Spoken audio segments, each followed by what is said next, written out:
এর মধ্যে আল্লাহ রাব্বুল আলামিন এই মাসকে এত দামি করেছেন। 4টা মাসের মধ্যে 4টা মাস দামি, তার মধ্যে মুহররম মাস অনেক দামি। কি জন্য দামি? আল্লাহ রাসূল সাল্লাল্লাহু আলাইহি সাল্লাম বলেন, আফদালুস সিয়ামি বা'দা রমাদান শাহরুল্লাহি মুহররম।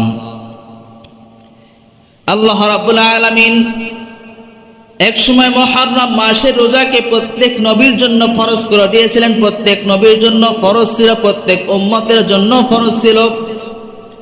রাসূল সাল্লাল্লাহু আলাইহি সাল্লাম যখন নবুয়ত প্রাপ্ত হলেন দ্বিতীয় হিজরিতে, এই দ্বিতীয় হিজরিতে আল্লাহ নাযিল করেন, আয়াত নাযিল করেন, কুতিবা আলাইকুমুস সিয়াম কামা কুতিবা আলাল্লাযিনা মিন ক্বাবলিকুম লাআল্লাকুম তাত্তাকুন। হে বান্দাগণ, তোমাদের জন্য রমজান মাসের রোজাকে ফরজ করে দেওয়া হলো। সুবহানাল্লাহ। এটা দ্বিতীয় হিজরিতে। আর রাসূল সাল্লাল্লাহু আলাইহি সাল্লাম